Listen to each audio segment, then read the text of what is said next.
a Roman soldier who stood at the foot of the cross, that day wrote something down, and what he recorded was never supposed to be found, because what is written in that document does not match a single word of the official story you have been told your entire life. Today, we are going back 2,000 years to uncover the testimony of an eyewitness who was there, not a priest, not a disciple, a Roman soldier whose only job was to report exactly what he saw. If you want the truth that history tried to bury, subscribe and stay with us until the very end. 2,000 years ago, on a hill outside the walls of Jerusalem, something happened that would go on to shape the beliefs of over 2 billion people on this planet. The crucifixion of Jesus of Nazareth is perhaps the single most documented, most debated, and most consequential event in all of human history. And yet, for all of that documentation, for all of those centuries of scholarship, for all of those theologians and historians and archaeologists who have dedicated their entire lives to understanding what truly happened that day, there is one question that refuses to go away, one question that keeps surfacing no matter how many times it is buried. Did Jesus actually die on that cross? Now, before you dismiss that question, before you reach for the answer you were given as a child, or the one handed to you by your tradition, your culture, or your religion, I want you to do something. I want you to think like a historian for the next few minutes, not like a believer, not like a skeptic, but like someone who looks at evidence and follows it wherever it leads. Because that is exactly what a growing number of serious scholars, forensic scientists, and independent researchers have been doing. And what they are finding is deeply unsettling to the official narrative. Let us start at the very beginning. The Roman Empire was, above all else, a bureaucratic machine. Rome did not run the ancient world for 500 years by being disorganized. Every military action, every execution, every public event of significance was recorded, filed, and archived. Roman soldiers were not just warriors. They were administrators. They kept logs. They wrote reports. And when an execution of political significance took place, there was always a record made. Always. So here is where things get interesting. Among the records that have been studied by historians and biblical scholars over the past 2 centuries, there are certain documents, some of them fragmentary, some of them disputed, but none of them fabricated, that describe the events surrounding the crucifixion in ways that do not perfectly align with the version of events that most of the world accepts as fact.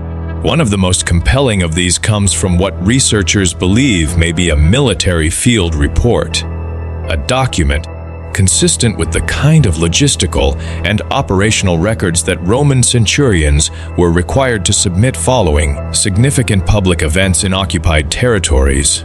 Now, historians are careful with documents like this, and they should be. The ancient world is full of forgeries, mistranslations, and texts that have been altered over centuries of copying and recopying by human hands with human agendas. But even applying the most rigorous standards of historical scrutiny, there are elements of these accounts that simply cannot be explained away. And one of those elements is this: the timeline does not add up. According to Roman law and standard military practice, crucifixion was designed to be a slow death, a very slow death. Victims of crucifixion typically survived anywhere from several days to over a week on the cross before dying from a combination of exhaustion, exposure, dehydration, and asphyxiation. The human body, when suspended in the position of crucifixion, undergoes a horrific and gradual process of organ failure. It does not simply shut down in a matter of hours. And yet, according to the Gospel of John, Jesus was pronounced dead after just 6 hours on the cross. 6 hours. That is extraordinarily fast by any historical or medical standard. When forensic pathologists and medical historians have examined this question, and many of them have, including researchers at major universities in the United States of America and across Europe, they consistently raise the same red flag. a healthy adult male, subjected to the physical trauma described in the crucifixion accounts, would be extraordinarily unlikely to die within 6 hours. The medical literature on crucifixion as a method of execution is very clear on this point. The Roman soldiers who carried out these executions were professionals. They knew what death looked like. They had seen it hundreds of times. And their job, their specific, legally mandated job, was to confirm that the condemned was actually dead before the body could be released. This is where the Roman soldier comes back into our story, because the soldier assigned to confirm the death of Jesus, a moment described in the Gospel of John as the piercing of the side with a spear, was not acting out of cruelty. He was performing a verification, a check, the kind of procedural confirmation that Roman military protocol demanded. And according to that same Gospel account, what came out of the wound was not simply blood, but blood and water. Now, for centuries, theologians interpreted this as a miraculous or symbolic detail. But medical researchers in the modern era have pointed out something fascinating: the presence of what appears to be separated blood and fluid could actually be consistent with a living body in a state of extreme trauma, not necessarily a dead one. Dr. Frederick Zujib, a forensic pathologist who spent decades studying the medical aspects of crucifixion, noted in his research that the physiological processes involved in crucifixion death are far more complex than they are typically portrayed. And he was not alone. A number of independent medical researchers have arrived at similar conclusions, that the physical evidence described in the primary sources is not entirely consistent with confirmed biological death at the time the body was removed from. Now, here is where the theory that has captivated historians, theologians, and researchers for generations really begins to take shape. There is an ancient tradition, found not just in Islamic theology, which holds explicitly in the Quran that Jesus was not crucified in the way that is commonly understood, but also in certain Gnostic Christian texts, in some early Jewish sources, and in a handful of Eastern religious traditions, that suggests Jesus survived what happened on that hill, that he was taken down from the cross while still alive, tended to, and that he lived on. Some versions of this account place him in India, others in Persia, others still in the region of Kashmir, where there is to this day a tomb that local tradition identifies as the resting place of a holy man known as Yus Asaf, a name that some researchers have connected, through linguistic and historical analysis, to Jesus of Nazareth. The Ahmadiyya movement within Islam, for example, has long maintained this position, that Jesus survived the crucifixion, migrated eastward, and continued his ministry among the lost tribes of Israel in the regions of what is today Afghanistan, Pakistan, and northern India. This is not a fringe theory invented in the modern era. It is a position rooted in centuries of scholarship and religious tradition, supported by a body of textual and archaeological evidence that mainstream academia has been slow to engage with. But let us return to Rome, because beyond the medical questions and the theological traditions, there is another dimension to this story that historians find deeply compelling. And that is the question of motive.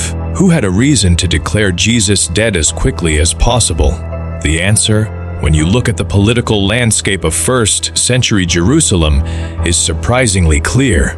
The Roman governor Pontius Pilate had already expressed reservations about the execution.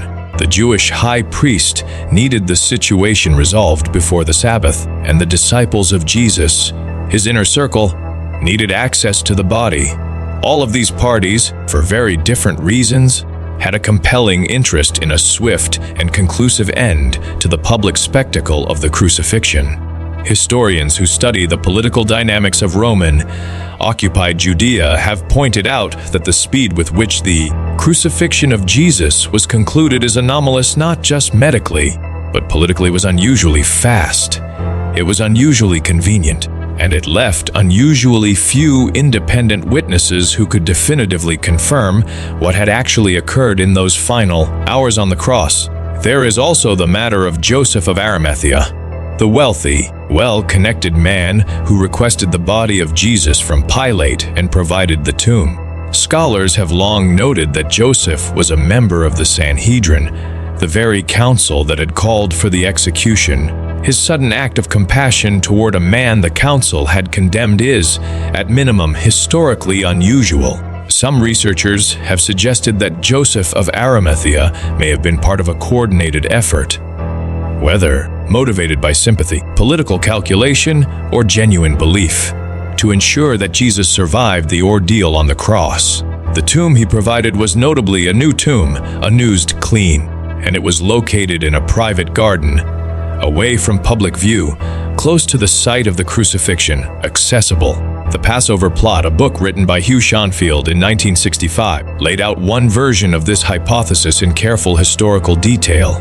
Schonfield, a serious biblical scholar who spent decades studying the Dead Sea Scrolls and early Christian texts, argued that the crucifixion may have been a staged event, not in a conspiratorial or fantastical sense, but in the sense that certain key individuals may have worked together to ensure that Jesus survived. The book caused enormous controversy when it was published. It was condemned by religious authorities across traditions, but it was also taken seriously by a significant number of historians and scholars who recognized that Schonfield was working from genuine historical sources and applying legitimate academic methodology. And then there is the Shroud of Turin. Whatever your position on the authenticity of that cloth, and the debate over its origin is genuinely unresolved. The forensic analysis that has been conducted on it over the past several decades has produced findings that are, to put it mildly, thought-provoking. Among the most discussed is the question of whether the bloodstain patterns on the shroud are consistent with a post-mortem body or with a living one. Some forensic researchers have argued that certain characteristics of the blood distribution on the cloth suggest the presence of living blood flow, the kind that occurs in a body where the heart is still beating. At the time the cloth came into contact with the body, this remains deeply contested, but it refuses to be definitively dismissed. What we are left with, when we step back and look at the full picture, is not a simple story with a simple answer. We are left with a collection of historical anomalies, medical questions, textual discrepancies, and ancient traditions from multiple independent cultures and religions, all of which point in a similar direction. Not proof, not certainty, but a genuinely serious historical question that deserves a genuinely serious historical answer. The question of whether Jesus died on that cross, or whether something far more extraordinary and far more complex occurred on that hill 2,000 years ago, is not a question that can be answered by faith alone or dismissed by skepticism alone. It is a question that lives in the space between where history and mystery meet. The Roman soldier who stood at the foot of that cross that day carried something with him for the rest of his life, something he saw, something he recorded, something that did not fit the story he was expected to tell. We may never know his name.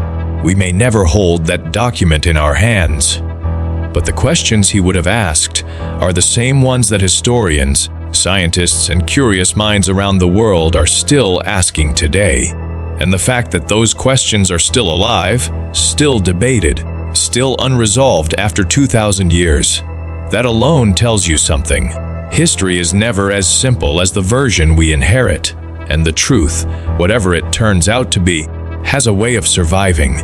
If this video made you think, if it opened a door you did not expect to find, then subscribe to this channel right now. Every single week we go deeper into the questions that history tried to bury, the documents, the evidence, the theories that mainstream institutions do not want center stage. Hit subscribe, turn on notifications, and join a community that is not afraid to ask the hard questions. The next video is already waiting for you.